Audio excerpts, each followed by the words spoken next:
dari kelompok 3. Kenalkan, nama saya Aditya Erlangga dari kelompok 3. Mas Artio, saya dari kelompok 3. Saya Rizky dari kelompok 3. Nama saya Mutmaina, saya dari kelompok 3.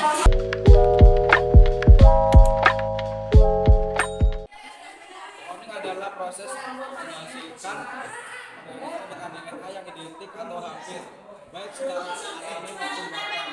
Namun, cloning transfer inti adalah masukkan donor DNA dari hewan yang karakternya diinginkan ke dalam sel telur hewan yang inti DNA-nya telah dihilangkan.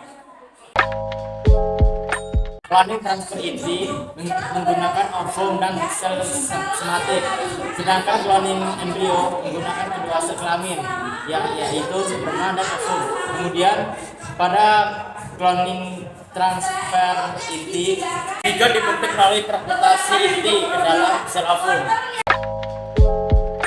Jadi sini saya akan menjelaskan mengenai tahapan cloning transfer inti. Untuk pengkloningan sendiri kan membutuhkan 2 individu. Kalau cloning transfer inti, untuk individu yang pertama itu domba pendonor inti sel, dan individu yang kedua itu domba pendonor sel telur. Untuk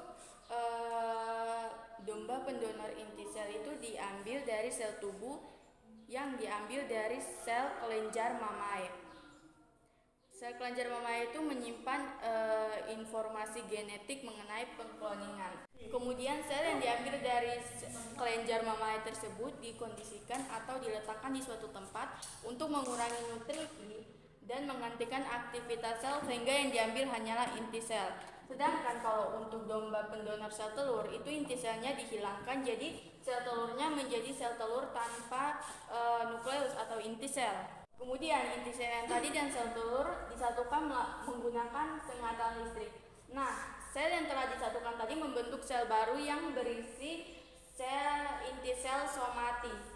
Kemudian kedua sel yang telah disatukan tadi dibiarkan dan akan berkembang menjadi embrio yang banyak seperti ini. Kemudian embrio yang berkembang banyak seperti ini diimplementasikan atau dimasukkan ke dalam uterus domba yang lain. Nah, setelah dimasukkan, domba akan bunting selama 148 hari. Setelah itu lahirlah anakan domba hasil pengkloningan transfer inti yang dinamakan domba doli. Domba doli merupakan mamalia pertama yang berhasil dikloningkan menggunakan metode cloning transfer inti. 1. Alternatif untuk pelestarian hewan langka. Membantu menyembuhkan spesies baru yang bebas penyakit keturunan, berperan terhadap kemajuan bidang sains.